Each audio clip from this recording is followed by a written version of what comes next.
Okay, I think we definitely have a quorum now. We're going to get ready to get started. I'd like to, if we could, I'll ask Chairman LaHood if he would offer up a word of prayer for our committee and our meeting. Thank you, Mr. Chairman. Let's pray. Dear Lord, thank you for this day. Thank you for bringing us all together here safely. Thank you for so many people here to try to do good things for the citizens of Georgia. Pray that you give us wisdom today and courage to do the right things, and for wisdom to guide us. In your name we pray. Amen. Thank you, Mr. Chairman. All right. This is the House Governmental Affairs full committee meeting today. So we're going to get right into the agenda. We're going to go a little bit out of order from the way they're printed on here, just due to other commitments. So first, I'd like to ask Majority Leader Efstration to present House Bill 396. And Mr. Leader, you're welcome to present from your seat if you prefer. Thank you, Mr. Chairman. If that's all right, I'll just do that. So House Bill 1396 LC 560608 is really the next stage of a project that I've undertaken over the past few years. So I've had a real passion to allow for unsheltered homeless to have a path to future success, to address addiction issues, to provide for job training and a structured framework within which services can be provided, similar to the accountability court system, where I have worked as an attorney and I've seen the success that comes from accountability courts helping individuals move forward with their lives and better utilizing governmental funds that are used to pay for services. And so it's with that interest that I'm bringing House Bill 1396. What you will recall is 2 years ago, I carried legislation to create a separate part of the state housing trust fund to provide an accountability framework for the homeless. And what we're now dealing with, particularly in the discussions around the upcoming World Cup games coming to Atlanta, is a need to really track the data around services that are being provided to the homeless, unsheltered homeless, so that we can accurately and more effectively ensure that governmental funding is used actually to their benefit. So there is an existing system called the Georgia Homeless Management Information System that tracks this. The difficulty is that tracking is not being done by certain organizations that are not receiving governmental funds. And so this, on a very limited basis, would require that tracking now be utilized. There's no additional cost to the state as part of this because the system is already up and in place. I understand that there's some advocates here, if necessary, for the committee to hear testimony, but I'd be happy to answer any questions if anyone has any. Okay, before we get into questions, I will just make this one announcement. We do have one member of our committee that we have made arrangements to participate via Zoom. Representative Mary Margaret Oliver has just finished a stint in the hospital, and she is home, so she's feeling well enough to participate. So we're keeping a monitor of that. Mary Margaret, I can see you on Molly's screen here, so she will be participating if needed via Zoom today. Any questions on the part of the committee for Leader Efstration? Okay, we have one. Let's see. Representative Williams. Yes, sir. Thank you, Mr. Chairman. So section B1, or actually, okay, B2. Owner or operator that violates the subsection B shall be issued a citation by a law enforcement officer, and the violation shall be deemed non-criminal. Can you talk a little bit about what that citation would mean? Is there a fine attached? Can you tell me what it would look like? Yes, ma'am. When we receive this. Thank you. Thank you, Representative. Great question. So as part of the discussions in preparing this legislation, there had to be some consequence if there was non-compliance with the conditions that we put in place. But a priority of mine was that there would be no criminal charge that would result from this. These are individuals who are helping unsheltered homeless, are some of our most sensitive populations to assist. And so the idea would be that law enforcement would have the ability to provide any non-criminal type means. That could be a ordinance violation type citation, but what I really expect is it would be a warning of such. It would be, here's the here's the HMIS system within which you have to register the activity. And again, this is purely for the important work of data tracking. The data, as I understand it, is critical for grant funding. It's critical to make sure that there's best use of services for the dollars that we appropriate as a General Assembly. And so we just want some ability to have some means by which it can be enforced. Thank you for the question. Okay, Representative Sanchez. Thank you, Chair, and thank you, Leader, for this piece of legislation. Very important issue. Quick question. So lines 56 through 60, I'm assuming are talking about a very specific city. Is this only applied to the city of Atlanta? Fulton County. Yes, sir. So Fulton County. Yes. Got it. And then follow up. So to what extent does this program, in your view, I guess, support unhoused individuals rather than simply tracking them? So the difficulty, as I understand it, is that programs receiving governmental funds already use HMIS. They have to, as part of receiving those funds. But then the difficulty is there are a lot of organizations, very well-meaning, great people. I mean, these are good people who are trying to help, but they're not utilizing HMIS. And this would require in a very specific area of the state that they begin using HMIS. That's the real objective. Okay, and one more question, if I may, Mr. Chair. So would these rules have any impact on we have a lot of issues with when it comes to the resources we have around warming and cooling shelter services. Would this have any impact on that in any way? So if I understand your question, I think it would only be a beneficial impact in this sense, that as I understand it from particularly Metro Atlanta counties, when these warming stations open, there can be a population shift of unsheltered homeless to different areas. Right. And there'd be a greater ability, I believe, to track where those unsheltered homeless individuals are. Okay. Thank you. Thank you. Okay, I see no other questions at this time. The chair will entertain a motion. We have a motion to pass. We have a second. Any discussion? Seeing none, all in favor say aye. Aye. Any opposed? Motion carries. The bill passes committee. Thank you. Thank you, sir. All right, now we're going to move on to the next bill. We're going to move one up on our agenda. House Bill 1362, Representative Jason Ridley. If would you like to go to the table?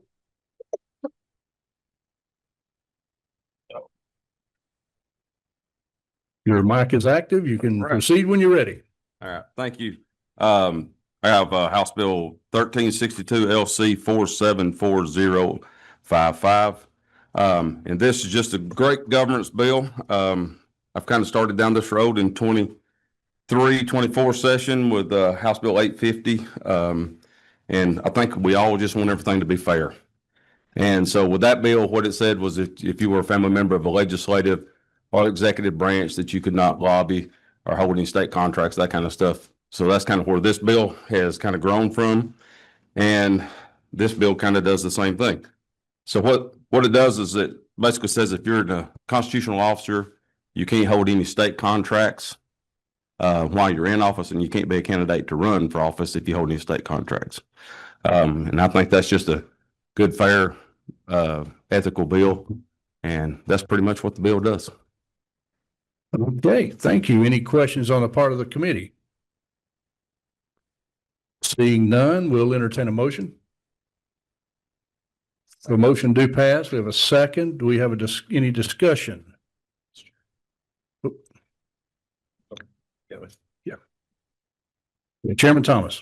Yeah, I'd like a motion to make a couple small amendments to this bill, beginning at line 25. I'd like to insert or any federal agency or department after agency. Line 27, it would be insert or any federal agency or department after state agency. You see it? All right. And at line 28, I would also like to insert or any federal agency or department after state agency.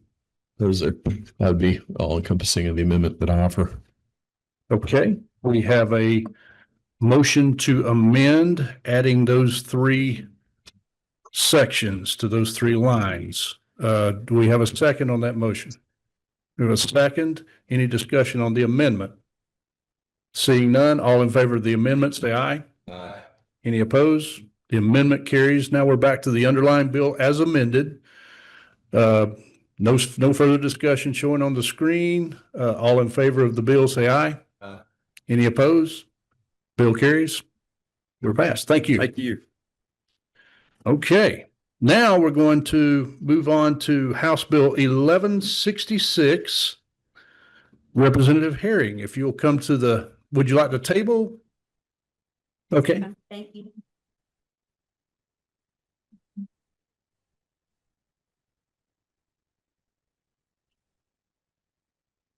Good afternoon. proceed. Yes, ma'am. Good afternoon, Mr. Chairman and committee members. I want to thank the chairman for the opportunity to present this bill for committee consideration today.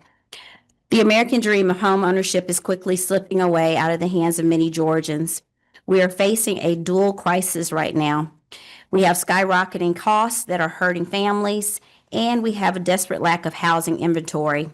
A recent report from Moody Analytics found that Georgia is facing an acute housing shortage, with a deficit of 41,000 homes in the homeowner market and a shortage of 35,000 rental units.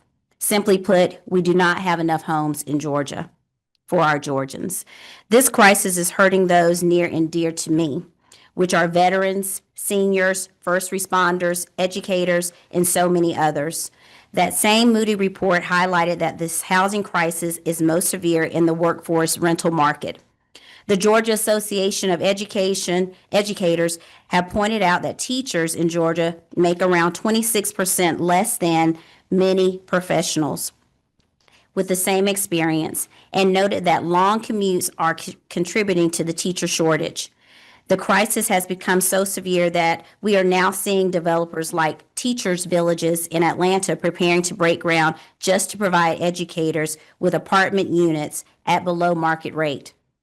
This is exactly why I introduced House Bill 1166. My bill removes unnecessary zoning barriers, prevents homeowners from building safe, high-quality secondary dwellings of 400 square feet or less, often called tiny homes, carriage houses, or granny flats. It simply allows property owners to build these homes on their own property. Mr. Chairman and members of the committee, we are not here today to talk about zoning charts. We are here to talk about the single biggest issue facing Georgia families, the spiraling cost of living. I look forward to working with stakeholders, including GMA, to solve these issues. I would like to present to you all today House Bill 1166 LC 473783. I'm aware of the concerns regarding violations of home rules, local control, unfunded infrastructure strain, neighborhood character, and property values. However, we must address the housing issue. Violation of home rule and local control. This legislation is not about state takeover of zoning, but rather a resolution or restoration of individual property rights. The government should not dictate that a safe and code-compliant home is illegal simply because it is small. Furthermore, the bill explicitly preserves local control over the things that truly matter, such as building codes, fire safety, and infrastructure capacity. Unfunded infrastructure strains. This bill includes specific safety valves to protect local infrastructure. If you look at Section C, it clearly states that local government retain full power to enforce regulations related to septic tanks and drain fields. In a specific lot, it cannot safely support the water and utility load of an additional unit. The local health department and municipalities still possesses the authority to deny the permit based on infrastructure limits.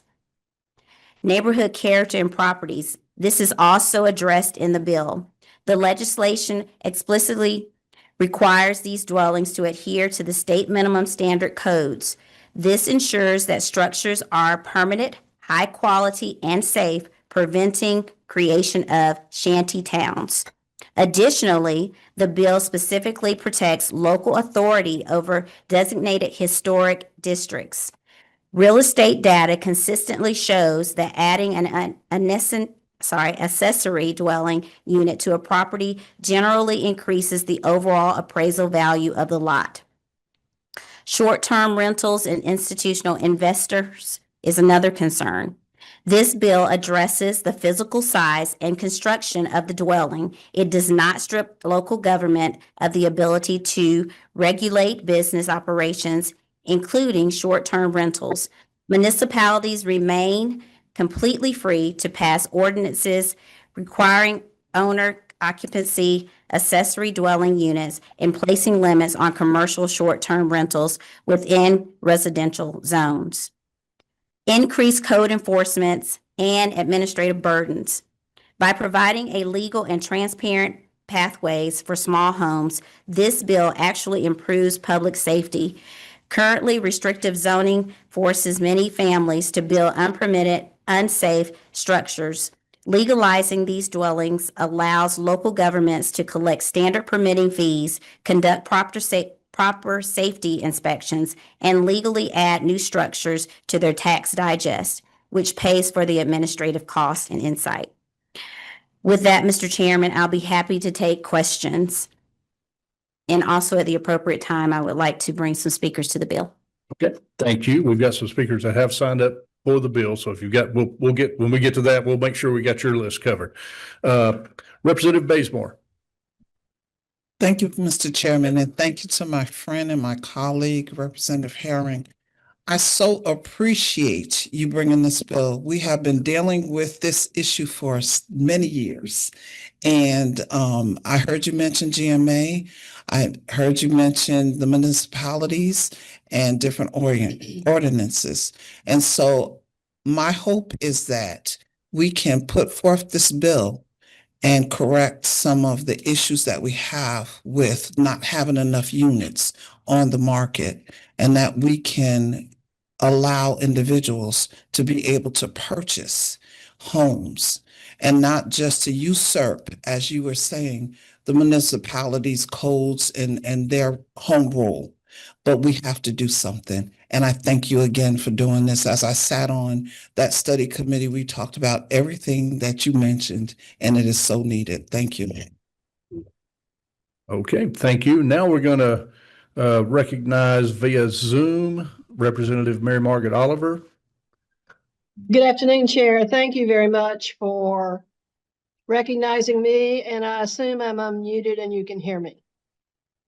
Thank you for this opportunity on these two bills, 1166 and 1177. As you and I have talked prior to the session and we'll carry on through the session, the Minority Caucus has presented a large package of a variety of bills, and these two bills are part of our package that are bipartisanly supported. We know that in order to deal with the housing crisis across Georgia, that we have to produce more doors. We have to produce more options, more opportunities.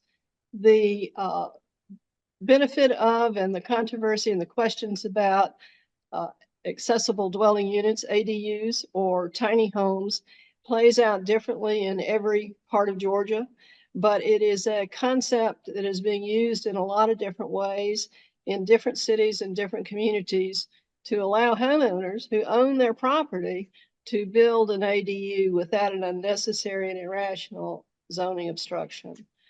This bill, 1166, simply gives the homeowner more freedom to use his property, her property, in order to build an ADU, probably for a family member, maybe for an in-law, maybe for a friend.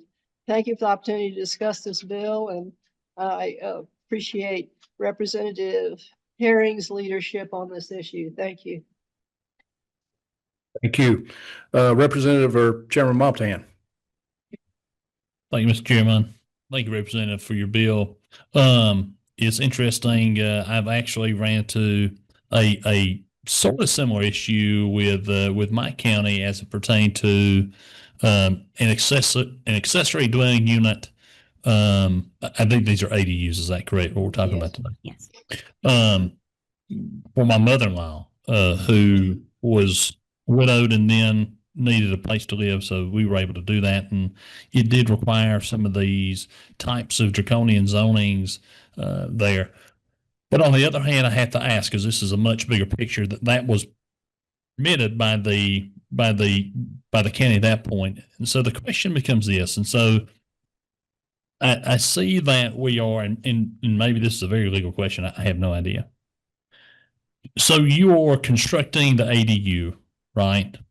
You have this kind of now a broad power to, let's say, a broader power to restrict the local government from having a say on this 400 square foot or smaller ADU.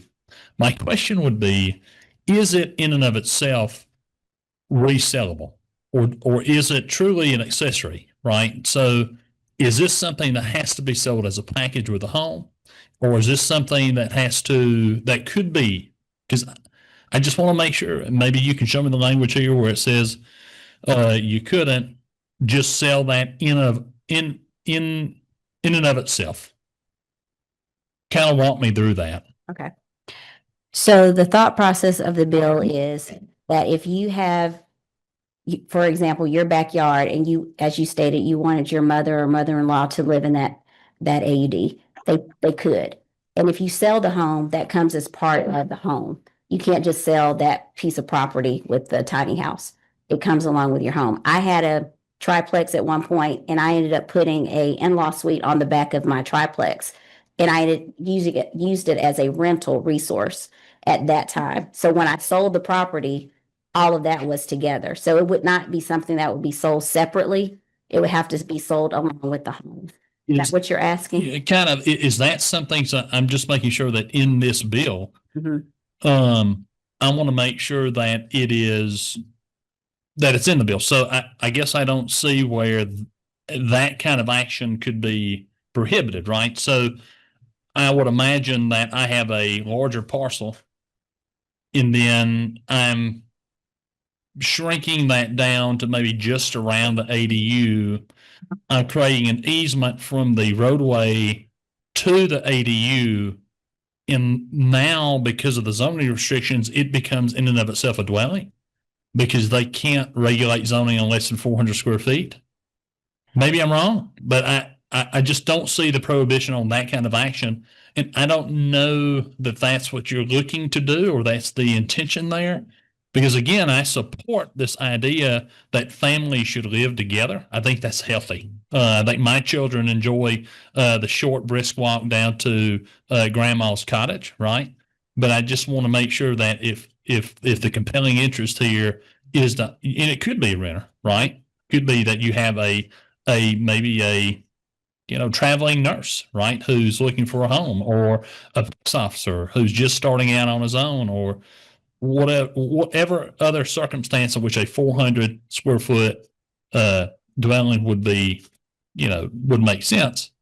I guess I would just make sure that cannot be sold in and of itself. Maybe I'm Definitely. wrong, but I just don't see it in the bill.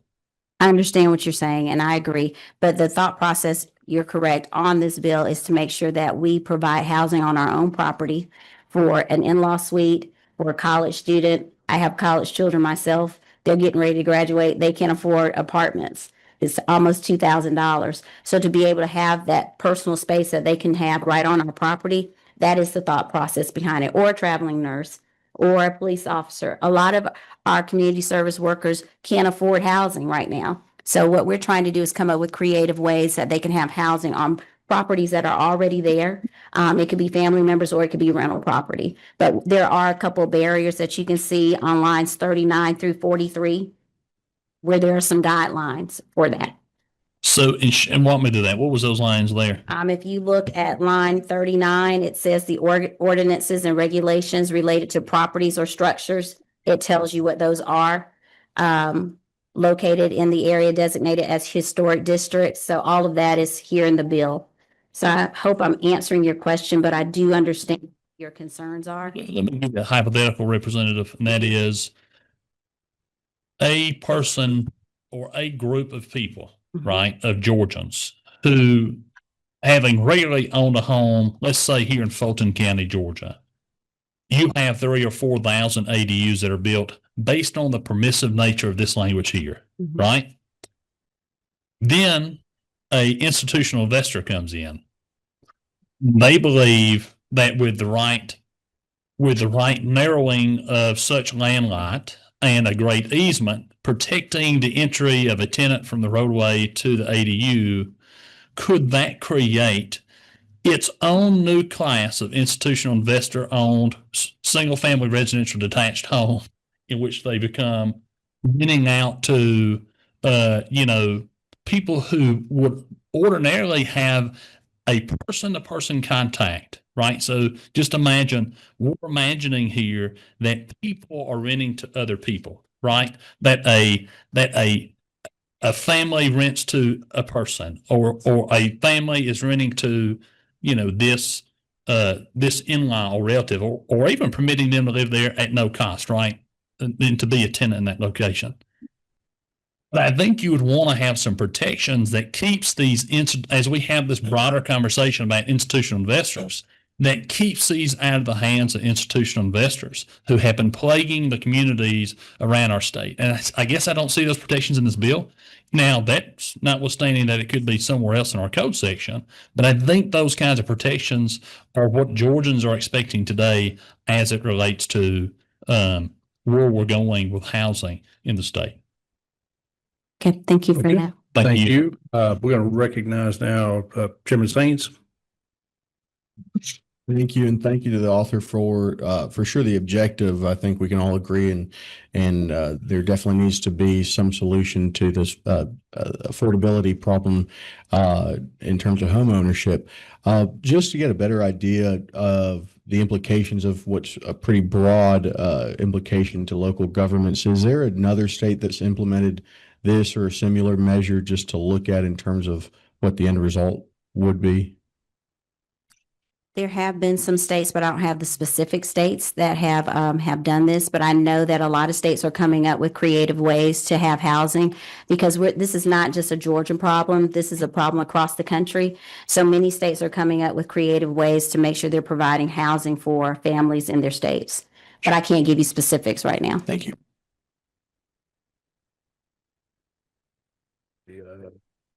Representative Adesanya. Thank you, Chairman. Thank you, Rep. Herring, for this. As my colleagues mentioned, it helps with the affordable issues we have with housing. I was curious, so with this ADU proposal, is it something that can be allowed to be rented? I know it makes a lot of sense for a homeowner to have that extension to say in-law that wants to live with them, but would it be open to building and having that open for rental properties? Yes. So if you build a unit on your own property, it is open for you to rent it. Okay. But the guidelines are on line 39 through 43. Those are the guidelines in which you cannot do certain properties on your property. You can't do certain rentals on your properties like tiny homes or cottages. Lines C, 39C tells you what those restrictions are, but you can rent the property out. I just gave an example of that with a triplex that I had. I built it for an in-law suite, ended up renting it out because my mom only stayed for a few months after we had a child. So you can do that, but when you sell the home, you will sell those properties along with it. So it won't be an individual purchase on your property that you sell. Okay, quick follow-up, just one more. And I know Rep. Saines asked if other states were doing that. I know I was at a conference and they talked about that, and Maine and Connecticut were two states that recently adopted that. I thought it was helpful. But with your bill, would that be the size is not going to exceed 400 square feet, correct? Correct. These are for tiny homes or cottages or grannies, you know. Yeah. Okay, thank you. Thank you. We got just a few more questions, and Representative Oliver, I do see you on the list. We'll get to you in just a second. Representative Thomas, Chairman Thomas. Thank you, Mr. Chairman. I just want to kind of mirror Chairman Montaham's comments. There are a couple concerns I have about the broadness of this language. Specifically, I don't see that there's a limit to the number of properties of 400 square feet. I would be concerned that we are now creating many apartment complexes that go without zoning. Although I will tell you, I genuinely do believe and appreciate the intention of what it is that you're working on. The other issue that I have is the way this is currently written, and I'm just going to say this. Let's see, modification, placement, or use of dwellings of 400 square feet or fewer on or upon any property zoned for or in which residential uses are authorized.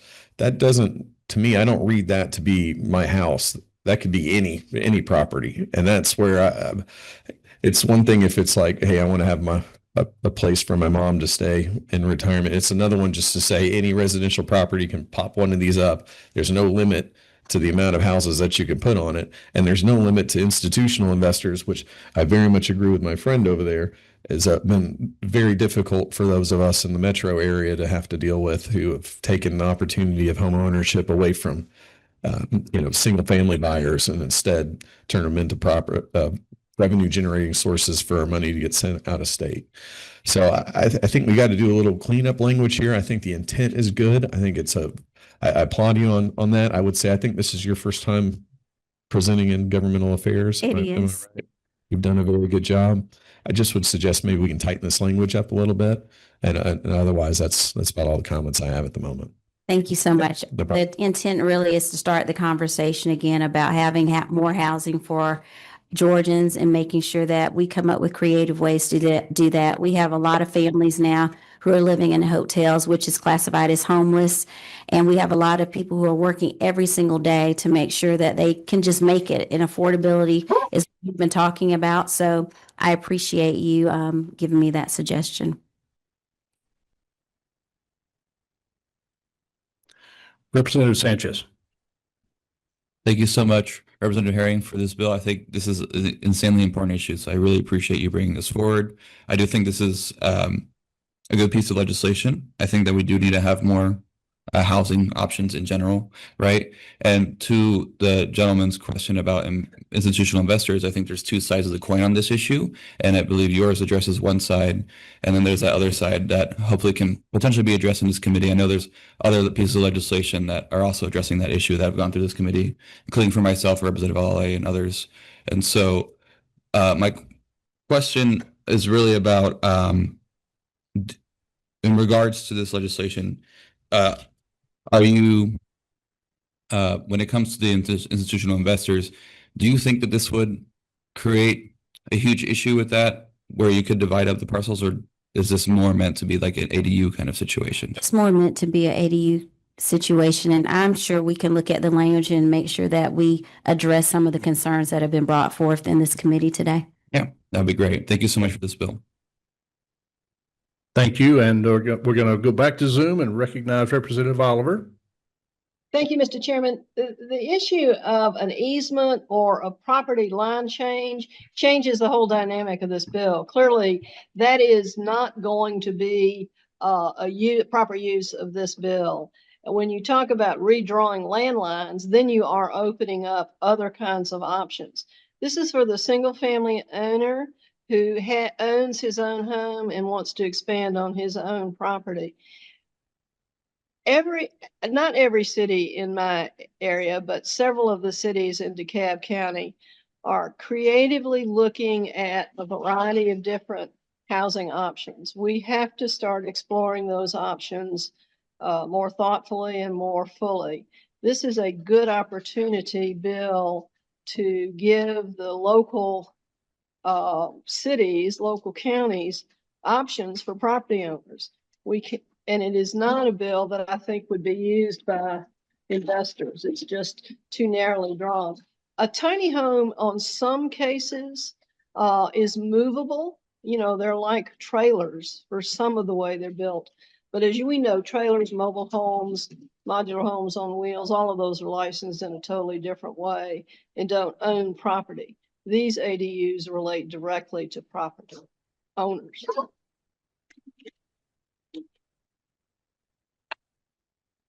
Thank you, Mr. Chairman. Okay, thank you. And just 1 second. Representative Montan, would you like to be recognized?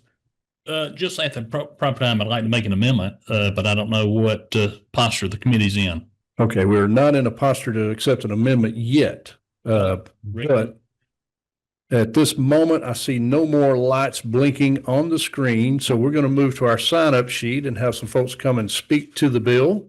First on the list, we have Ms. Kaylin Day and Mr. Noah Ranitz. If y'all would come to the podium and introduce yourselves and proceed. Oh, good afternoon, Chairman, committee members. My name is Noah Ranitz with the Georgia Municipal Association. And I'm Kaylin Day with ACCG. Appreciate the time to be here. And as I begin, Chairman, I'd like to wish you a happy belated birthday. Happy birthday. Did y'all know that? I don't know if that's good or bad now. So, thank you. Thank you. But I'd like to thank Representative Herring for bringing the legislation and having some conversations with us. I know we had the opportunity to speak on Friday. A lot of what the committee has brought up thus far, again, I do ideate some of the concerns that the Municipal Association brings here today, is that this bill creates kind of two pathways. It creates a pathway for the development of accessory dwelling units, and it also creates a pathway for the development of standalone cottage type homes. And the conversation I had with you, Representative Herring, last week was really focused on accessory dwelling units. And when we talk about the developments of ADUs, I have cities all across the state of Georgia that are putting those ordinances on the books or currently evaluating ordinances for the development of ADUs. But it comes with a specific set of circumstances that you must evaluate. To let property owners develop ADUs by right can effectively work to really strain the infrastructure in a way that was not planned for in an overnight way.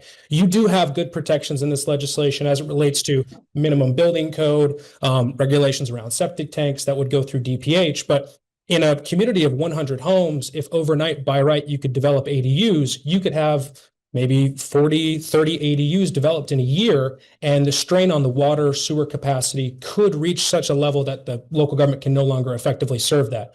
Or traffic considerations. As we continually talk about ADUs, I want to be clear about the language here. Draw your attention to line 30. Notwithstanding any other provisions of this chapter to the contrary, no zoning decision shall affect or be required for the construction, modification, or placement or use of dwellings.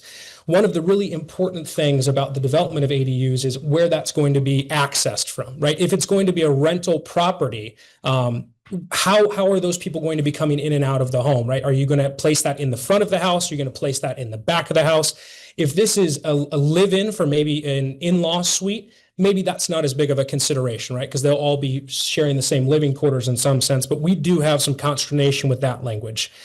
Back to the other methodology that this bill could be used for, you could build these tiny homes on any property that is allowable for residential use. Well, that could be low density residential, medium density residential, high density residential. And I don't really think that's the intent of what this legislation seeks to capture, where a community might see best fit for a mixed use development or a condo development or an apartment development. You could build cottages there, 400 square foot cottages, 10, 12, 15.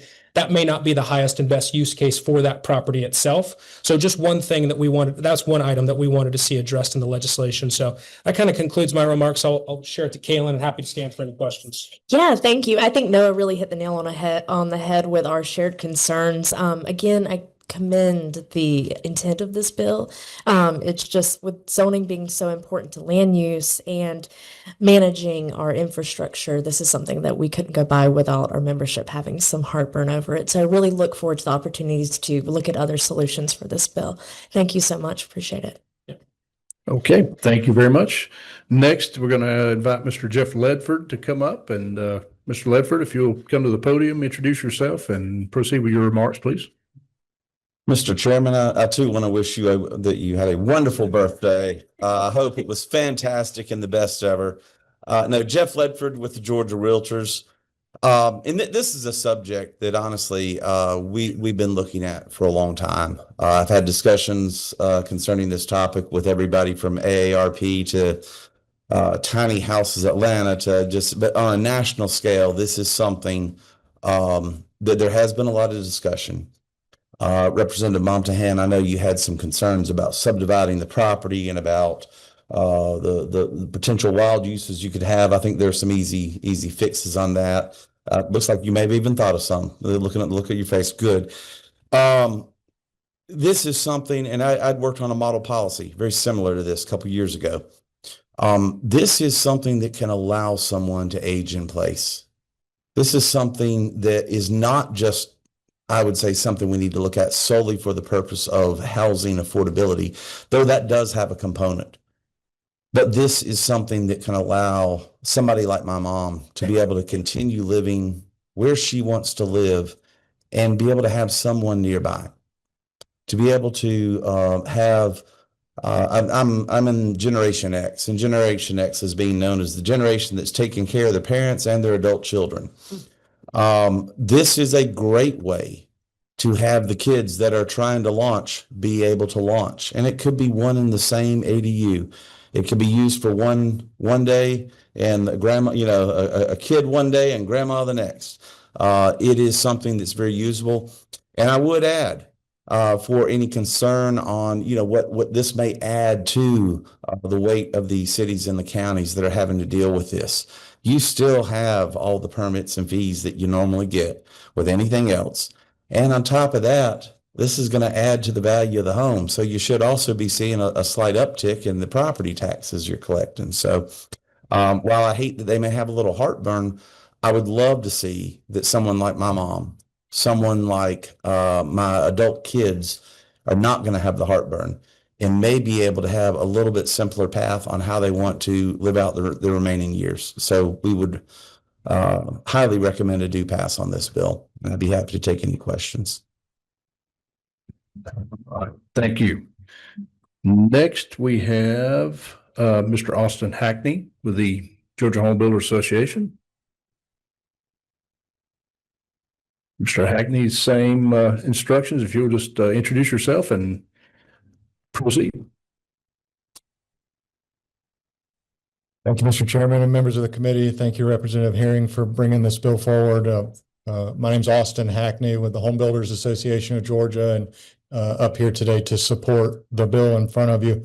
And I just wanted to give a couple of quick notes because I think most everything's been said already, but the Georgia Public Policy Foundation a few years ago did a study of minimum home size requirements around the state and found that 16 counties, 30 cities in Metro Atlanta, and 25 county seats contain single-family residential districts with minimum home size requirements above 1,000 square feet, and found an additional 8 counties, 3 cities in Metro Atlanta, and 6 county seats that have minimum home size requirements with a number below 1,000 square feet. So that's a real government regulation that requires housing to be more expensive, just on a cost per square foot basis. And so what we're talking about today is a bill that would say that where a community has done a comprehensive plan, they set zoning districts in their community, and they said that these areas are right for residential use. The bill would say that no further zoning decisions required. So I think on behalf of a homeowner that wants to add some value to their property and bring their family closer to them, this just keeps them from having to go through 6 months of paperwork to get to a conclusion that should already be there because of what's in the comprehensive plan, what that community's already decided is an appropriate use for the space. So I will add that Georgia has a construction code just for tiny houses for residential use structures of 400 square feet or less. So any of these structures that get built in the state of Georgia are going to be built to the same high standard for quality and safety. And if anybody has any questions about that or anything else I just said, be happy to answer them. Okay, we do have a question shown here, Representative Adesanya. Adesanya right here. Thank you for presenting. I agree with the measure in its entirety of allowing the ADUs. I believe it helps us with, a little more housing. Now, given what you mentioned, if we now take the power to the state, does that mean that if I own a home and I want to add a small unit to it, does that take the powers away from the county? Don't I still got to go through the county zoning regulation? And I ask that too, because not every houses have conducive, would say you might have a space, but the way the pipes sometimes are ran, the stormwater, it's important to consider that. So does that take the ability away from the county? So my reading of the bill would be that you would still have to apply for a building permit, same way you would. You're not looking for a rezoning decision from a planning commission, but the building inspector would still be involved in the construction of the unit. Thank you. Okay, thank you, Mr. Hackney. At this moment, we're going to be in this posture. We're going to do this as a hearing only today. We will have another full meeting today is Monday, Wednesday.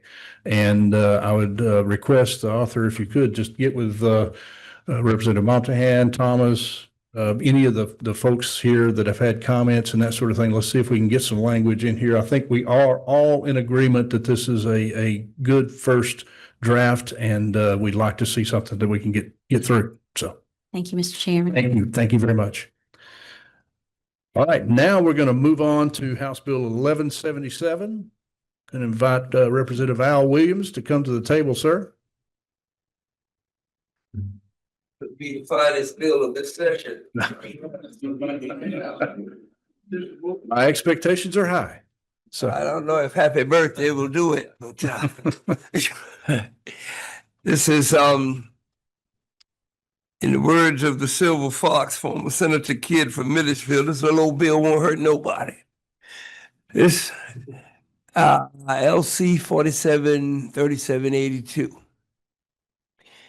It is a very simple bill, and what it does in this state, we have development authorities in every county. And in the times that we live in, it's become imperative that sometimes we step outside of the box when we address housing issues.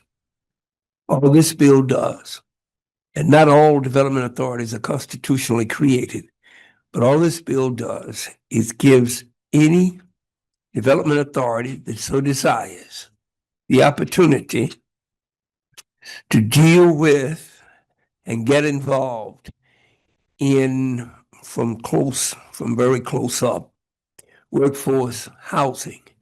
Workforce housing is one of the most compelling problems we have in Georgia. I'm chairman of a development authority, and workforce housing is tough, and it certainly impedes growth, especially in rural areas. We have here another tool in the box, the opportunity, if a development authority so chooses, to get involved. And what it does is, by getting involved in the building, the planning, improvement, or leasing, and everybody qualifies, they can't exceed 80% of the median income, household income, in order to qualify for this program. Now, I've been looking at housing problems for years from the development authority side. And it's difficult to hire because not all companies pay $30, $40, $50 an hour. And $20 an hour, which is considered a decent wage in rural Georgia. But as with a family and the only employer and not any houses right now they can purchase. This is a possible solution. I'll entertain any questions you might have. Very simple bill. Got do pass written all over it. All right. Well, we do have a question. Chairman Saines. Thank you, Mr. Chairman, and to my friend of the coast. My first question is, how sweet do you feel this policy would be if passed? How sweet. Not quite as sweet as cherry wine, but pretty sweet. Oh, I appreciate that. But to further clarify, I think this is great, and I think our development authorities are a well-suited framework for this, especially since they're dealing with the economic development cap of housing limitations. Where is that 80% coming from? I'm not objecting to it or not, but just curious where that comes from. The poverty line is set by the United States Census. It comes from government figures. That's how it's determined. That's the only way it can be fair. One for the entire country. So poverty line is 80% of median household income. That's why we're using it. No, the poverty line, 80% of median household, cannot exceed 80% of the median household income. Median household income in Georgia right now is about $58,000 a year. And that does not qualify a whole lot of Georgians for any kind of loan at any kind of bank. And so my question is, it might correlate to some kind of benchmark, but is there a reason why we wouldn't do just median household income instead of it being restricted to 80% of that household income? The intent is to generate as much building as you can. Okay. 80%. Thank you. Okay, are there any other questions on the part of the committee? I'll recognize Representative Mary Margaret Oliver.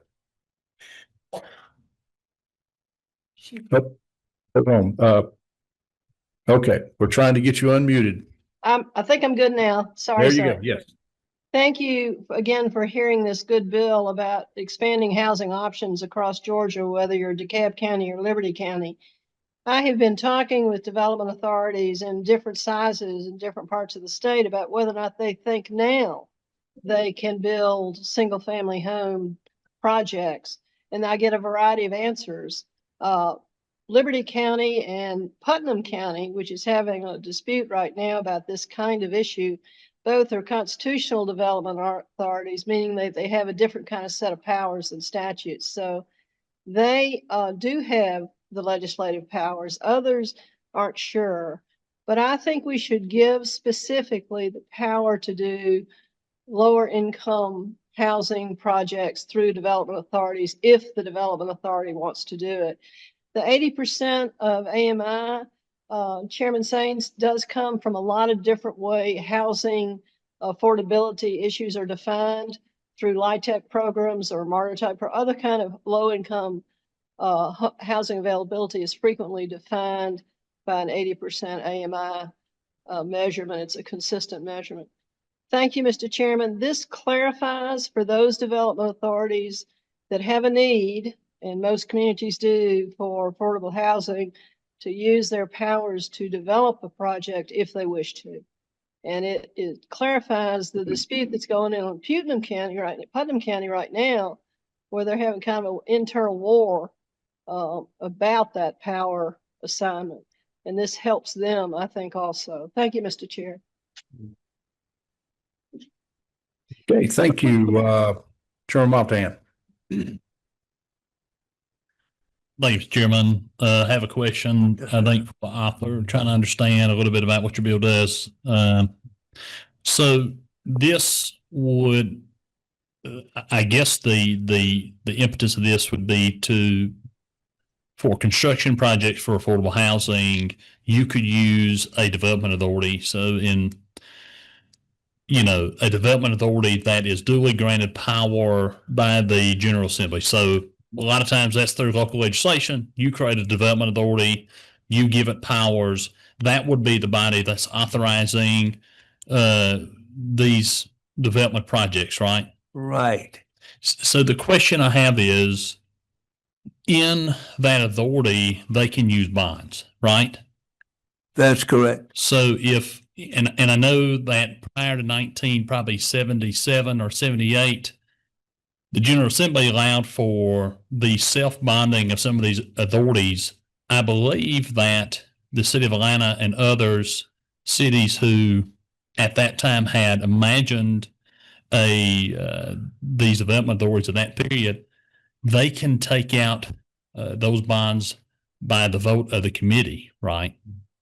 Yes, they can. And so those bonds would be able to be utilized for the construction of this affordable housing without really a vote of the commission. That is correct. The authority is given certain authority under constitutional Right. amendment. There's certain authority. But to be very honest with you, it would be our authority members are appointed by the county commission. I've found that as chairman of the Development Authority, I periodically check in with my chairman and the commission. Now, one of the things that happens here, in Liberty County at this time, we're looking at several large projects, around 3,200 rooftops. And if you can, and that's not in this bill, that would be up to the different authorities, but if you can float a bond issue, because you're not going to reduce the cost of housing until you reduce the cost of building them. Builder's not going to build a house cheaper than, sell a house cheaper than he can build it now. And you can relieve some of even the tax money that's being floated while he's building. It can show up, and then you have the assurance. You want to deal with the 80% here, but the 3,200, it will be broken up into sections probably. I'm just trying to pick out a particular housing project.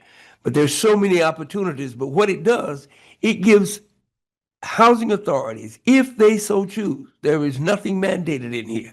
If they so choose to get involved in housing, they could very easily. Further question, Mr. Chairman. So, but I think you're saying here on line 20, the acquisition, construction, improvement, modification, right? So I guess the leasing or financing, I guess I understand that you could finance this with an understanding that the developer is going to repay. But I think I just want to make clear to know what I'm voting on today, and maybe I'm wrong. And please correct me. I likely am wrong. If you ask my wife, she'll tell you I'm always wrong. Right. So I just want to ask. Now the financing end, almost no development authority is able to get into the financing business. This what you do with bonding, if you're going to build a big project, is you don't put the responsibility for repayment on the authority or the commission. We become just a pass-through Hewitt to get it done. But I have hundreds of millions of dollars worth of projects where we're not on the lam for the project. But we make sure that the person who is financially able and is able to pay their bills and have shown that they can pay their bills. We're not on the lam for not one bond that we've ever done. Thank you. Again, I just want to make crystal clear what we're doing here.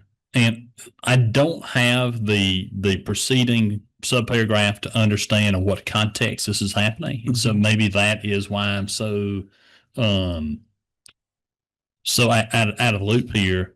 But when I read this, it says the acquisition, construction, improvement. So what I'm imagining is that a local body, right, an authority could acquire, construct, or improve an existing apartment complex and then effectively force that on the taxpayers where they are currently not able to do so. Now, tell me I'm wrong, or maybe that's possible here. What has happened, I've read many of these. Almost all bonds start out saying the very same thing. But you certainly don't go out and put yourself in a liable position by doing the financing. It's pass-through. 99% of them are pass-throughs. And when you pick a builder or anybody else that has the financial wherewithal and the history of being able to be successful, you take on and you make it very plain in your bond issue that that's their responsibility. That's theirs. Representative, I guess I get the financing side of it. Talk to me about the construction side of it. Construction side, it's just like any other project. If I build a big industrial project and they go out and hire Evans Construction, who has a heck of a reputation for building it, very few developers do the building. They hire a construction firm who has the reputation or they've done business with. Very same thing with the big housing project. You hire builders that you've had experience with that are financially able, and you certainly know what they're doing. So the Development Authority is not going to get involved in the actual construction of any project. And that's what that's, I guess, when you say you, and Mr. Chairman, I don't mean to go too far. Oh, that's fine. Maybe somebody else can give me an answer to this question, but I'm trying to figure out, are we allowing, right, an authority to both create an affordable housing, which I think they might already have the authority to do so today, but now we're adding a further subsection that says, unless 80% of the unless they meet this new income threshold. And I guess I don't understand. I want to be very clear that we're giving a pretty broad authority to some folks who, while being appointed by the commission, are not in and of themselves elected. Okay, my authority already has it. With constitutional act, we could go out and do it today. This gives the authority to those who don't have it, should they choose to do it. Thing about it is that when you're dealing with affordable housing, it's not going to fix itself. Now, if we deal with what we did 5 years ago, we're going to be right where we are today, going nowhere. This is an opportunity to look at another way to help. And the 80% says it's directly pointing toward workforce, the people who actually do the jobs. You have to put an incentive in there to make sure that the people intended to get these houses can get them. If you make $100,000 a year, you might not be able to build a $5 million house, but you can build a pretty nice house. And that's not always true. Somebody who's making $40,000, $50,000 a year. In your bill, do you contemplate them qualifying at 80,000 and staying, if they could stay 5-10 years without a recertification? Is there an annual certification? No, there's not an annual certification. So like any other transaction, you buy that and you pay you pay it based on that. I don't like flexible stuff because things change.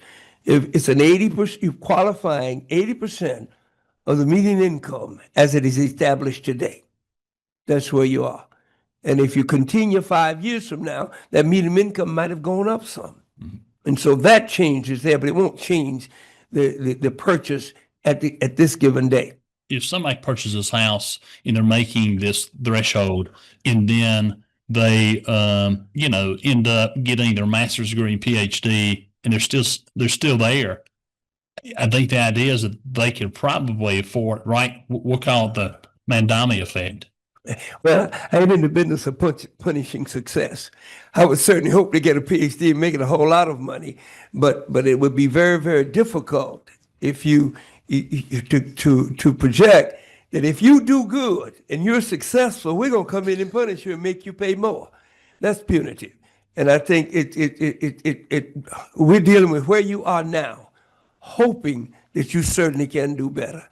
And we ought to have a reward for him if he gets a PhD and triples his income. I don't want to argue your point, but I think your point is we're trying to give more access to homes and affordable housing to those folks who need it. My worry is your argument, not mine, because I don't know that my commissioner would want this or my development authority, because we have one of those development authorities in Paulding County that can vote these things in and create a bond without a vote of the elected county commissioners. But the question becomes, are you going to end up with people who make more than that income, who live there for 30 or 40 years? That's your argument, not my argument. I frankly would rather not have it at all. But I think that's an issue in your bill from your standpoint and your argument. My argument is what? Because I would make me understand my argument. Your argument is you want people who don't make a lot of income to stay in these homes because effectively you're fixing some sort of rent you want. Workforce. I want people who could not normally today, I don't know what the median income, I don't know what the average starter home price is in your county. But the starter home price in my county, it is not what it 5 years ago, and you can't qualify. I want folk that cannot qualify. We have an affordable housing crisis in this country. And if we don't think outside of the box, if we're upset because somebody's getting a break, then it ain't gonna ever change. That's not the purpose of this bill. The purpose of this bill is to make more people eligible to buy a home, which puts them on a tax-paying roll. Today, but not. You're not the going to future. come off the tax rolls now. I mean, in spite of what we're talking about, you're going to pay a little taxes in this life. But understand, we're not, I get the construction and the condo argument, but I'm also thinking about a leasing argument. I'm thinking about someone who you're trying to provide a affordable home for. I think that's the impetus of your bill, but you're not checking that on a regular basis. So in 10 years, they're making $1 million a year. And they're far outside of your income standard that you wanted for these people who are living in these apartments or condos. And they're absorbing, like I think Zohan Madami in New York is living in a fixed, rent apartment, and they're living in your fixed, rent apartment. Okay, we're gonna. I mean, you kind of stretching it now. If everybody An can imagination, Joe. So let's hold on. All right, we're gonna move on at the moment. Right now, I have nobody else showing on the screen to make comments. We appreciate the comments.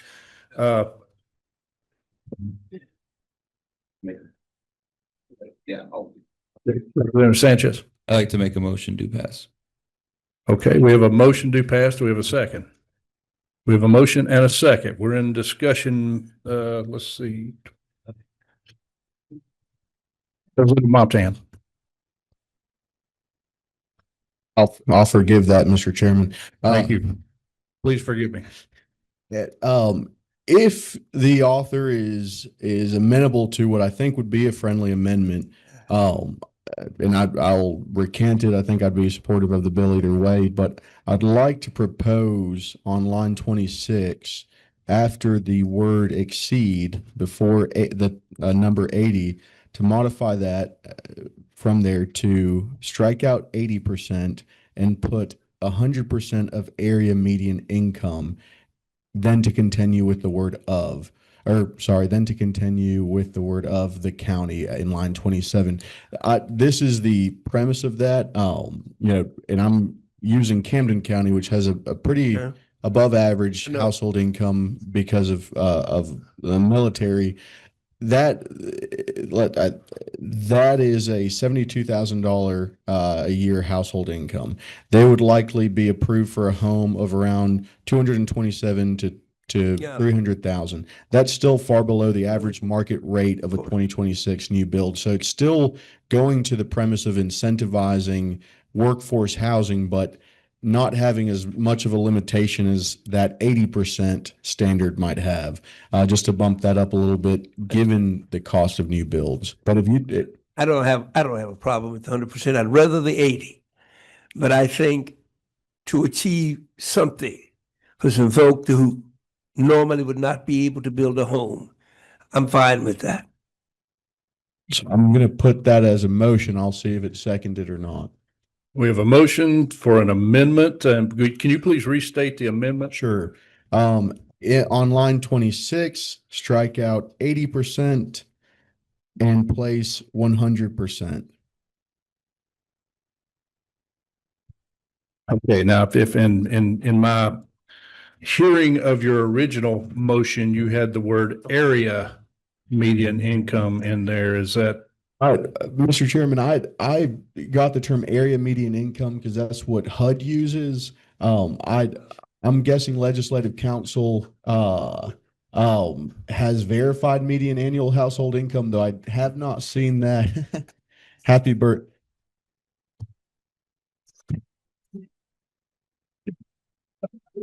Happy birthday. Okay, I do apologize. Momentary lapse of decorum for the committee. So there's no bad time to celebrate you, Mr. Chairman, even if it's within a motion.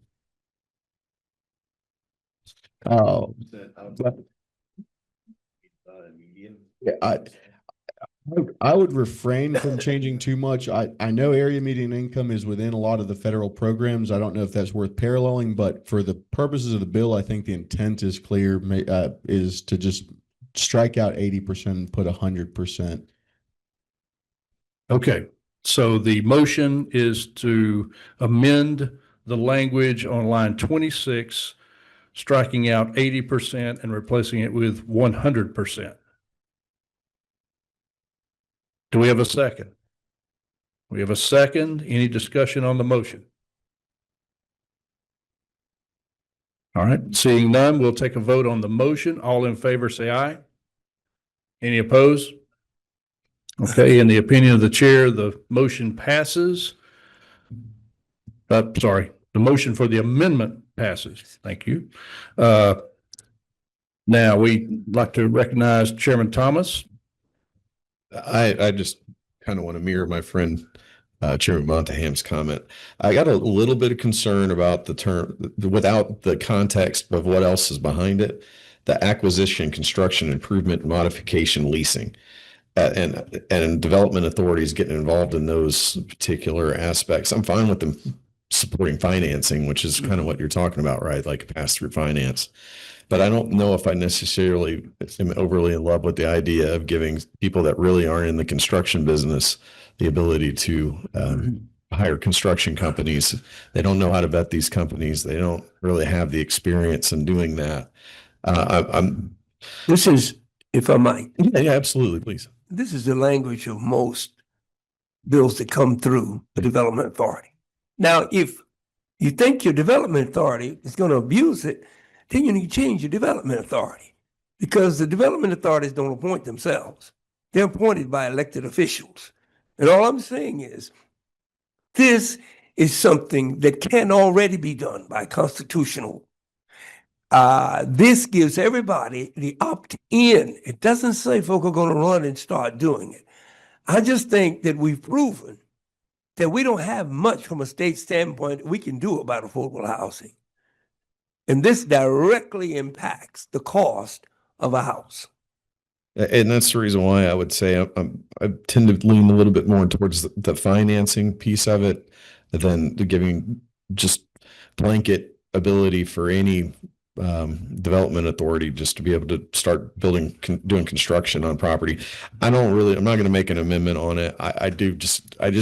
I'd like to have a little bit more context, Okay. but I'm just going to drop it at this point. Let me just ask this, if I might say Absolutely. this and I'd be finished.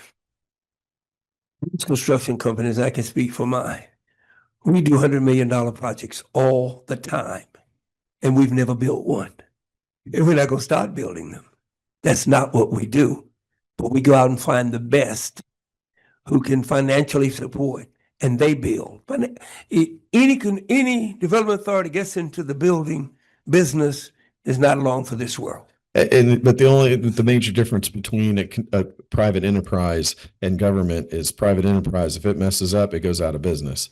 If a government messes up, then now all the taxpayers are on the hook for it. And that's the reason why I do fundamentally find the two entities to be a little bit, to have to be treated differently. And that was really what was driving my concern. If you put them on the hook, they will be. Well, We don't put anybody else on the hook for construction. The board members aren't on the hook, and the taxpayers are the one on the hook. And that's just where my They're using concern drives taxpayers too. Yeah, well, Okay, thank you. Thank you. We're going to move right on down the list here. Representative Montahan. Thank you, Mr. Chairman. I'm not sure if it's the appropriate time to make an amendment. I don't know if we have a motion and a second. We have a motion and a second. We have approved one amendment, and we are in a posture to accept another motion for amendment. Okay. I've got a couple. We'll listen to these. So on page 2, after line 28, this would be a new subsection P. Any project undertaken pursuant to subparagraph O shall be subject to a recorded land use restriction agreement requiring compliance with the income limitations set forth therein for a period of not less than 30 years from the date of initial occupancy of the project. Okay. So, and the reason for that is you're going to see that if the gentleman's want is to have some sort of protected housing, then the tax benefit has to help the public good. And I think a 30-year period is probably appropriate for a project like this. Okay, and that's in the form of a motion. In the form of motion, yeah. Hold on. Okay. Okay, we have a motion and a second. Now we're in discussion on the amendment. I'm going to recognize Mr. Morelli.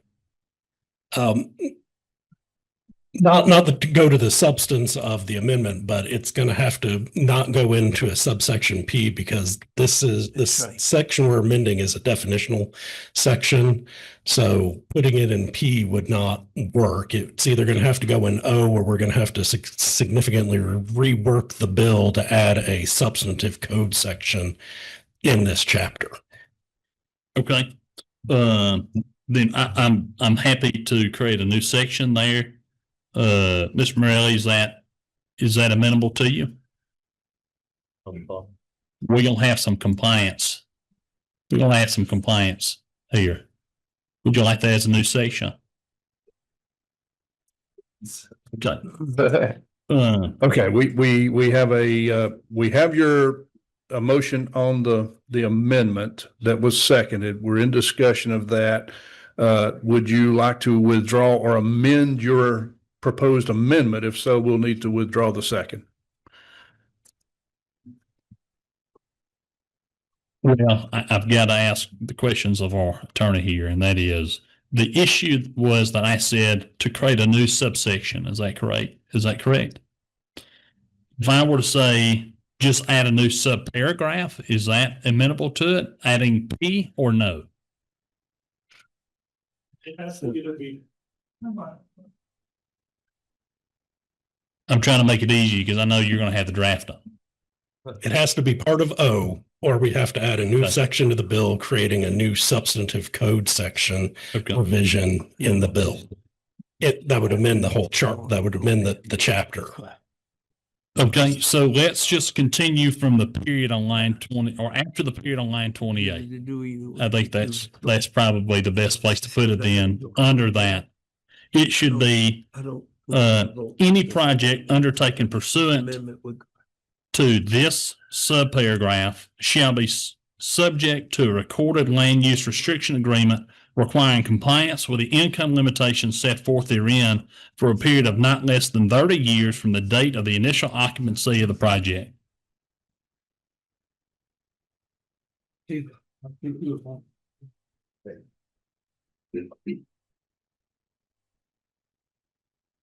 Okay. So are we sticking with the original amendment, or are we? We just change, should we rescind the previous amendment? Let's do that. Yes. Rescind that amendment. Okay. We are back to the original bill as amended under the First Amendment. I think that was Representative Sanchez amendment. So now, Mr. Montan, I still recognize you. Thank you, Mr. Chairman. So what I'm trying to do here is make sure that we record this affordability covenant. If it's going to serve a public good, we've got to kind of have some accountability measures put in here.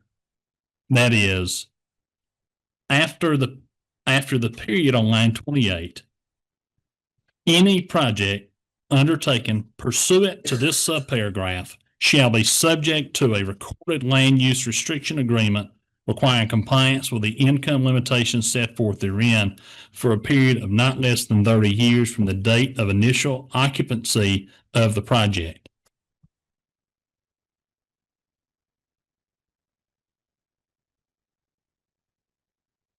Okay. And that completes your amendment. Yes, sir. All right. All right. So we have that amendment proposed in the form of a motion. Do we have a second?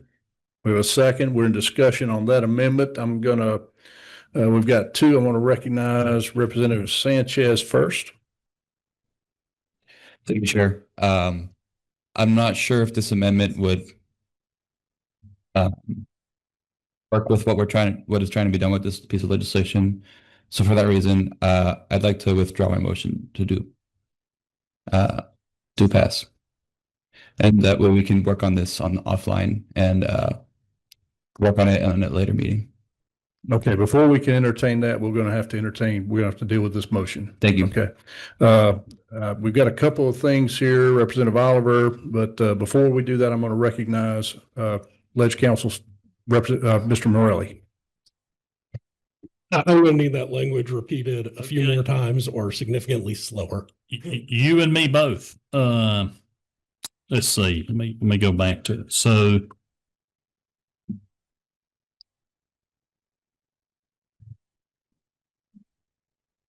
okay, so this would be on line 28. After the period on line 28, any project undertaken pursuant to this subparagraph shall be subject to a recorded land use restriction. Oh. I'm got to write all this by hand. Sorry, buddy.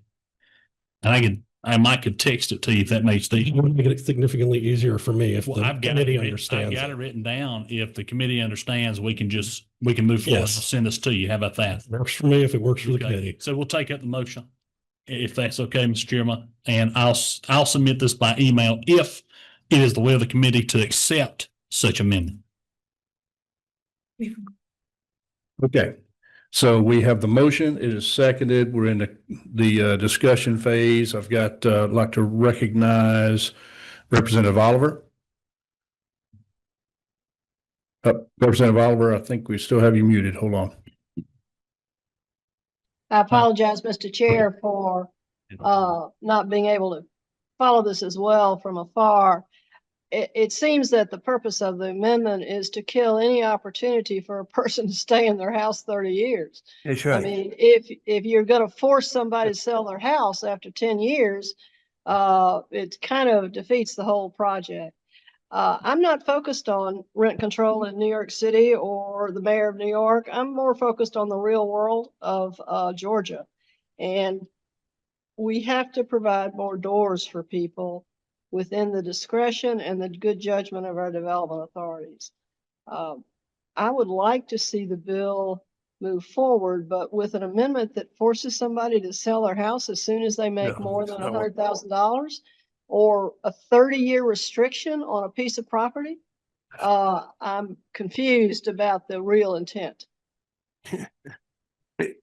Okay, thank you.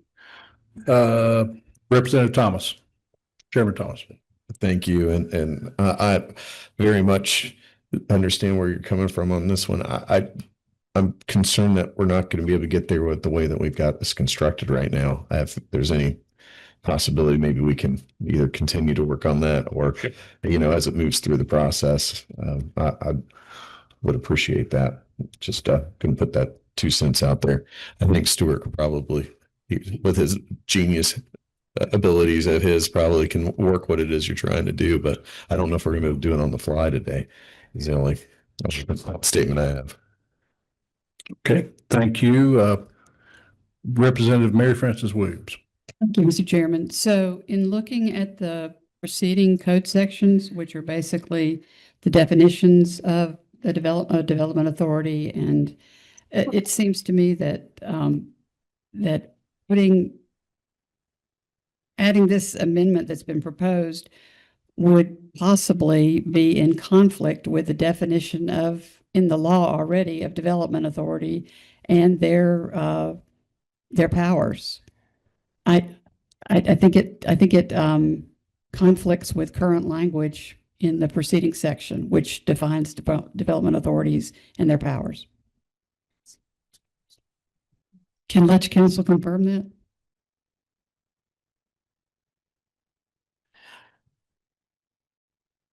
Morelli, you're recognized. The new subparagraph O is just adding to the definition of what a project that could be undertaken by a development authority is. So I'm not certain how a definition in one of, I'm going to do the math in my head, however many subparagraphs O is, of different type of projects that are authorized by a development authority I don't see the concern because this is just a definition for the type of projects that a development authority can undertake. Yes. Well, with restrictions that it puts into place, it seems to me that it would be a conflict. Thank you. Okay, Chairman Thomas. I'm actually going to motion to table at this time. Okay, the chair will recognize a motion to table. Motion to table requires no second, and there is no discussion. All in favor of tabling this bill, say aye. Aye. Any opposed? Okay, in the opinion of the chair, the ayes have it, and this is not a kill of the bill. This is to give us time, and really a tabling just for our purposes here, so everybody will understand, tabling is a way to get out of unwinding all of these proposed amendments we have. So Representative Williams, I would encourage you to reach out to some of the committee members. I'd love to bring this back up Wednesday if we could do that. So Thank you. thank you, sir.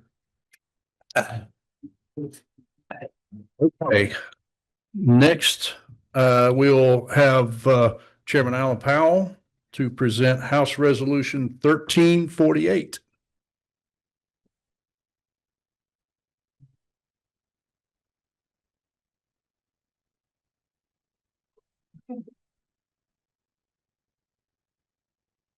Chairman Powell, you may proceed when you're ready, sir. Thank you, Mr. Chairman and ladies and gentlemen of the committee. You know, very simple resolution. I'm going to give you the background to this. In 1993, 94, 95, the state elected their local school superintendents. And what passed at that time was a reversal of that. So everybody was appointed. Up until that time, you could appoint a superintendent through local act and a referendum in your county. At that time, you only had a handful of counties that had appointed superintendents. I think it was Fulton, DeKalb, possibly Gwinnett. I can't remember if Gwinnett was or not, but you also, I think, Cobb County. And there was a few of them, just very few. They appointed their superintendents. And this was passed, but since then, it has been the same complaint around the state from a lot of the jurisdictions that we need to be electing our local school superintendents. And that's quite frankly because the issue at hand is the principal people who spend your tax money are not elected. The school board's elected. But quite frankly, when all this changed, the whole methodology changed. The board of the elected school boards would hire a superintendent, but yet the superintendent still carried the overwhelming authority of the actions of all the school boards. Quite frankly, and what this bill does is very straightforward and very simple. We're not doing away with the appointed school superintendents, but we're saying that if passed by the people of Georgia, that in those counties that wish to have an elected school superintendent through local act and a referendum, then they can do so. Very simple, very straightforward. I'm one that puts the authority of local government in the hands of the local citizens, and I think that they ought to have that right to do so. Now, passion or not, the reason I'm doing it, I think I'm the last serving member of the legislature that voted against the proposition in I believe it was 91 or 92 when that was passed. It's a bipartisan bill. I have found that people on both sides of the aisle support this concept. And I would certainly ask the members here to move this bill forward. It's a constitutional amendment. I think there were some 80 or so people that signed this resolution, which is, pretty good amount of steam behind it, even though the rest of the folks will have to decide what they want to do. And that, Mr. Chairman and ladies and gentlemen, is what this bill does. Okay, and this is House Resolution 1348. Representative Burnell. Thank you, Mr. Chairman. I was one of those people who did not sign the bill because it's like we're on a seesaw. Okay, so now we're going to tell the people they can vote for their superintendent, but then we want to be the legislators and have all the power over all the departments. There are so many things that go in. That's a large budget of money. We have school boards. So the school board is hiring the superintendent. They have that power. Then, okay, so then who is that elected superintendent going to work for? Because right now under SACS, the school board is only the boss of the superintendent. If we start electing our superintendents to be over our schools, then what we're saying is that everybody runs the school. And as a retired educator, I just find this as to be the most absurd thing to do. I've never seen a body that's never taught, never been in school, none of their children are in school now, but they always want to make changes for educators when they don't really know what they're doing. And so I can't see the benefit of this. Clayton County used to elect their superintendent, and then they stopped.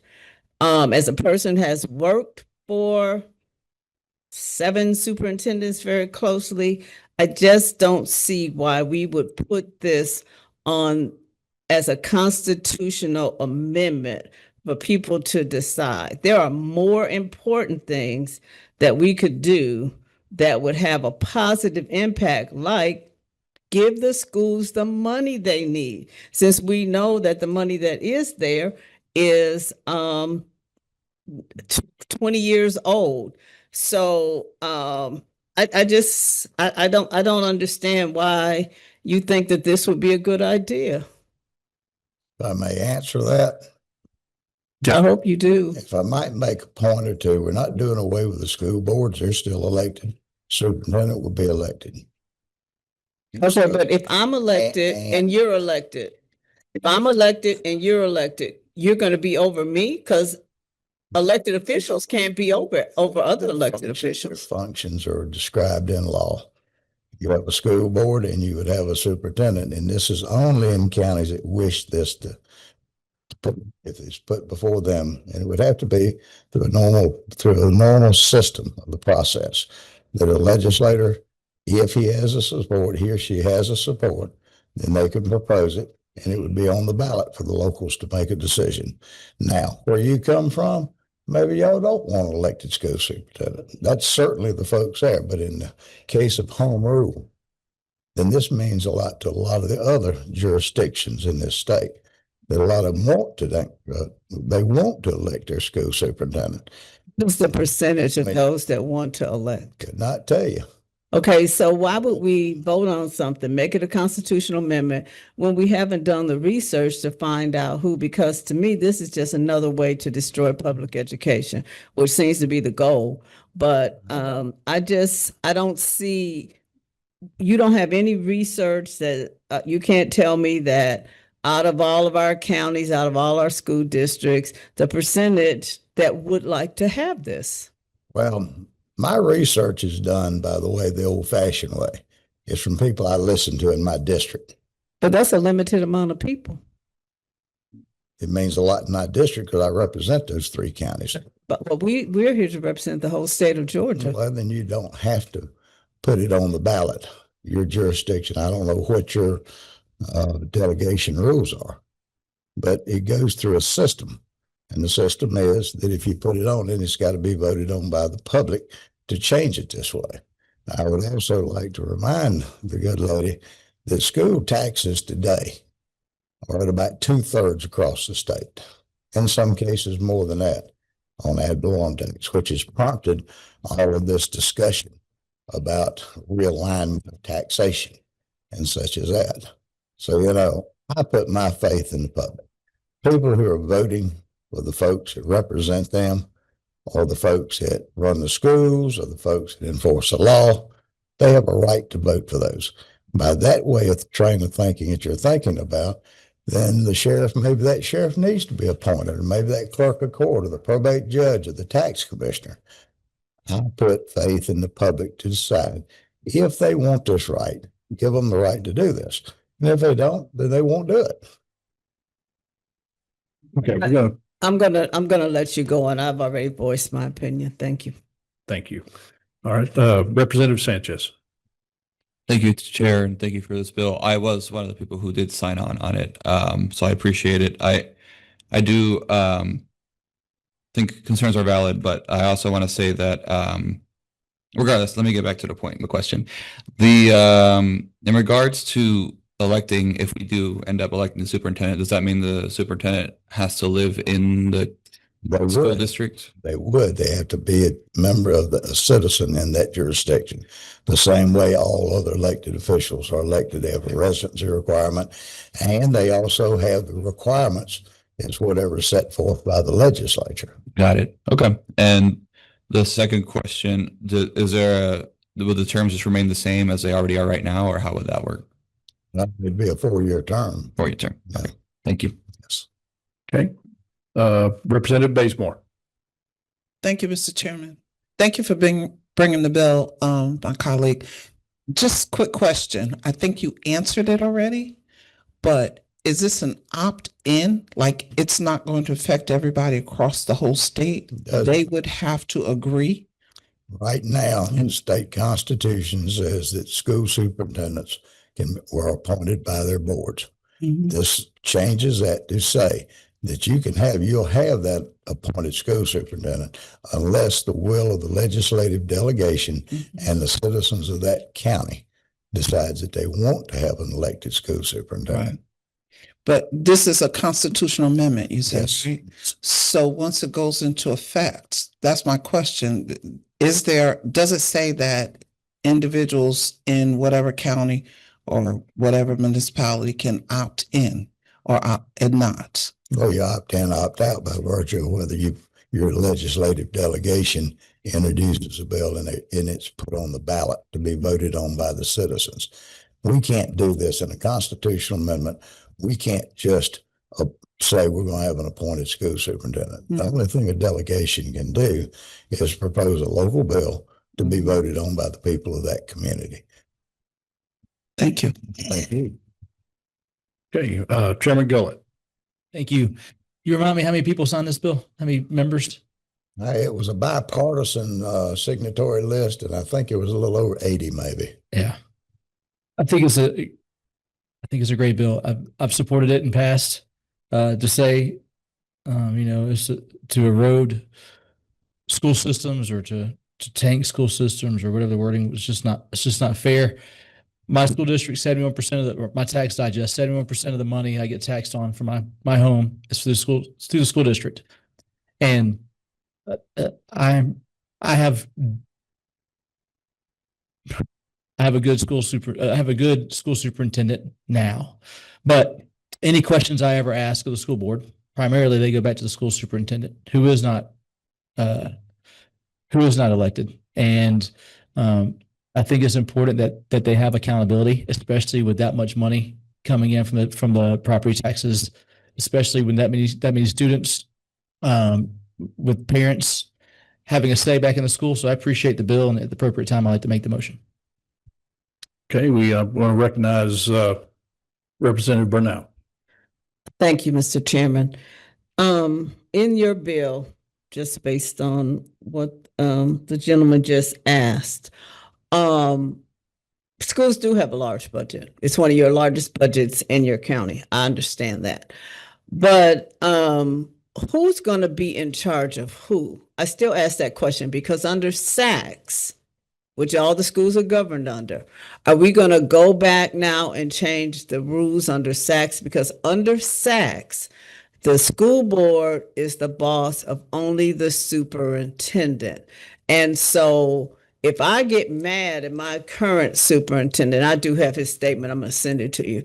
But if I get mad at him, then we run and then we get somebody else. But I'm not really that knowledgeable about that other person.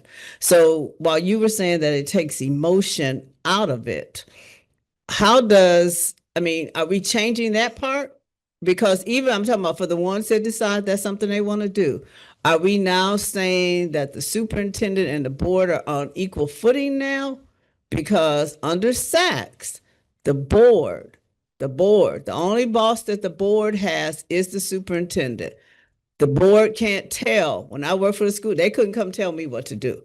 I answered to the superintendent. So I'm just trying to be clear on who is answering to who. Because right now, under that system, it doesn't look like anybody's only answering to. It would be just like having a district-wide PTA meeting. If somebody doesn't like something, they all come in, they're yelling and screaming. So I'm just trying to understand. Under SACS right now, which is our accreditation agency, or maybe we're getting ready to get rid of SACS, but under our current accreditation agency, the school board, the only person that's in charge, the only person they're in charge of is that superintendent. So are we changing that rule too? When you elect your school superintendent, if you elect a school superintendent and if you elect a school board, they stand on equal footing. The school board's duties are set forth the same as the school superintendent. The school superintendent, and I can only describe how it once worked. Once upon a time when we had elected school superintendents and a school board, they worked hand in glove together in most cases. The superintendent carried out the functions of what the majority of the school board asked for. That was quite simple how it worked in that day and time. Now, I'd also bring to your attention that I notice in some places we turn over, a lot of the counties turn over a school board fairly rapidly. They turn them over a lot quicker than they do in other parts of the state, if I may say that. And, you know, I see the salary schedules and I see the buyouts and stuff like that. Well, if you put your name on the ballot, and I'll also tell you that I don't know of the day when we had elected school superintendents, that the elected school superintendents weren't educators that ran for office. Everyone I ever knew had been an educator, and they ran for office because they had a desire to run that school system in the best possible manner. And they had the assistance of the school board. Well, I'm an educator. I have a specialist. So I guess if Clayton County decides, then I could go, but I know I'm not capable of running a school district. So that would not be something that I would want to do. But I still go back to the part that if everybody's on equal footing, then maybe why do we even need the school board if that's the case? I mean, I'm just trying to get an understanding because like I said, are we going to change the rules of SACS? Because under SACS, the board is in charge of the superintendent. If they are now on equal footing, who is in charge of anything? Well, I apologize. I'm not familiar with SAC. It's the Southern Accreditation. But I am familiar with legislation, and I am familiar with government organization, and I am familiar with something that's called power of the people, to choose the people who run their local governments and that spend their money. And that's quite frankly what this is about. This is about giving the people in those jurisdictions that want it. If you have a jurisdiction that doesn't want it, then there's no change. They keep an appointed superintendent, and there's no change to it. I just think the bottom line to this is money. So I'm mad because Atlanta, all these school superintendents make a lot of money. Their boards, they have a lot of money. So now this is just another way to get rid of public education. I respectfully disagree with the lady. Okay, we have one more light flashing, but I'm going to jump in real fast and just ask the author, is it not true that what you are proposing and the way that our school system should be operating even now with appointed superintendents mirrors the way that our state government is set up, where the school board's primary function is to establish the policy that the school system operates under, the superintendent is to implement that policy. Is that not true? You are correct. Okay, I'll recognize Chairman Thomas. That was kind of along the lines of what you were talking about. It would help me out a little bit if you could explain how the two work together, the board and the superintendent. Is that more like the superintendent's like a kind of mayor position and the board or like council people, if I was to use some kind of like, metaphor of how, is that kind of what you're envisioning happening? I remember how the system worked in its day. You had elected school boards, generally a cross section of the conscience of a community. and they made recommendations. Any action has to be passed by that school board, quite frankly. And the superintendent is there for the administrative functions of carrying out the duties and to make recommendations to that school board. That's quite frankly how it works. And it worked quite well in a lot of parts of our state at that time. Okay, thank you. I have no other questions shown on the board. We would entertain a motion at this time. We have a motion to do pass. Do we have a second? We have a second. Any discussion on the motion? Seeing none, all in favor say aye. Any opposed say no. In the opinion of the chair, the ayes have it. The motion passes and the bill proceeds. Thank you, ladies and gentlemen. Thank you. That is all the bills we have. We do have one additional sign up to speak to a bill that is not on the agenda, which I would invite Mr. David Schaefer to come to the podium if he's still here and would like to address the committee. I know some of our committee members have to get out to other functions, but I'll be glad to stay. Chair, I'll wait until the bill is back up. Okay. Thank you, sir. In that case, we're adjourned. Thank you.